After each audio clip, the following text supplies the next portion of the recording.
بسم اللہ الرحمن الرحیم۔ السلام علیکم ورحمۃ اللہ وبرکاتہ۔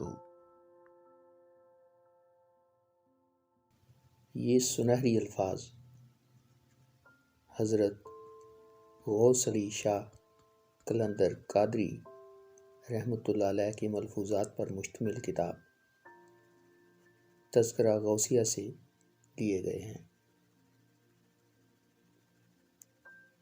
ایک روز ارشاد ہوا کہ سلطان محمود غزنوی غزائے ہندوستان میں ایک ہندو بچہ کو گرفتار کر کے لے گیا۔ اس کو نہایت شفقت و محبت سے رکھا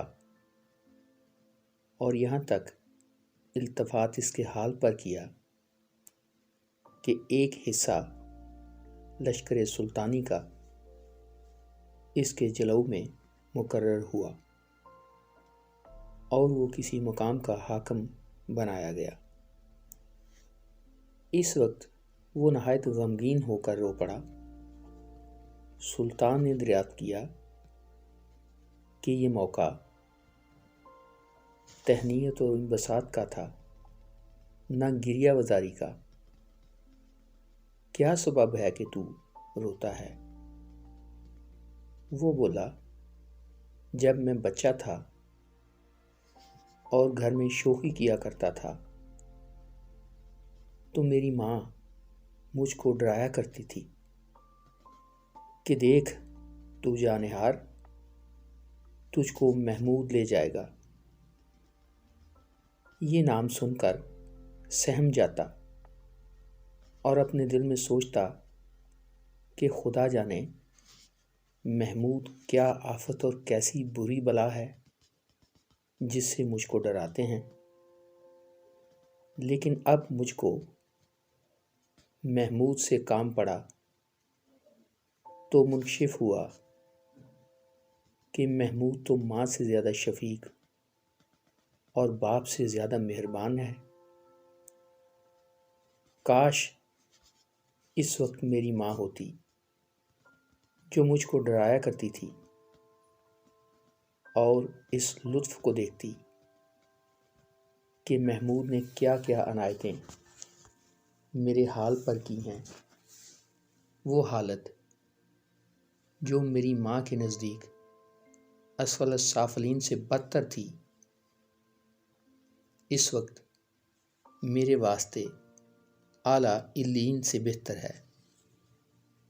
الغرض بھلائی برائی کسی شے کی اپنی حالت کی مناسبت پر موقوف ہے، پس حقیقت میں اپنی حالت ہی بری یا بھلی ہے۔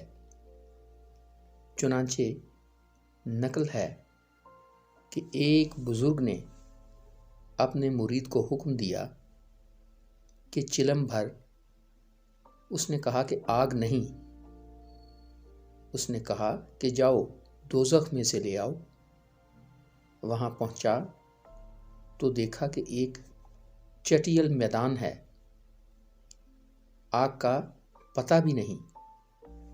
مالک دوزخ سے پوچھا، اس نے جواب دیا کہ میاں یہاں تو کچھ بھی نہیں، جو کوئی آتا ہے اپنا دوزخ اپنے ساتھ لاتا ہے، یعنی وہی اس کی حالت اور اس کے خیالات آتش دوزخ ہیں۔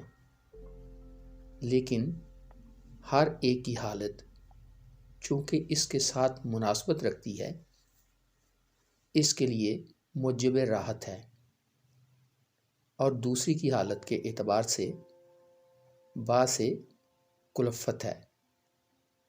سرد خطہ کے رہنے والے گرم ملک کو دوزخ جانتے ہیں اور گرم ملک والے سرد خطوں کو بلائے جان سمجھتے ہیں۔ لیکن جو شخص گرمی اور سردی کے بکھیڑے سے پاک ہو، اس کے لیے سب مقام برابر ہیں۔ اسی لیے توحید و یک رنگی کے عالم میں نہ عذاب ہے نہ ثواب ہے، کیونکہ موحد نہ بخوف دوزخ طاعت و عبادت کرتے ہیں، نہ بامید بہشت۔ جب تم یہ سمجھتے ہو کہ خدا جبار و قہار بھی ہے اور غفور و رحیم بھی ہے، پس ان دونوں میں جس طرف ہمارا خیال و وہم پختہ ہوگا وہی پیش آئے گا۔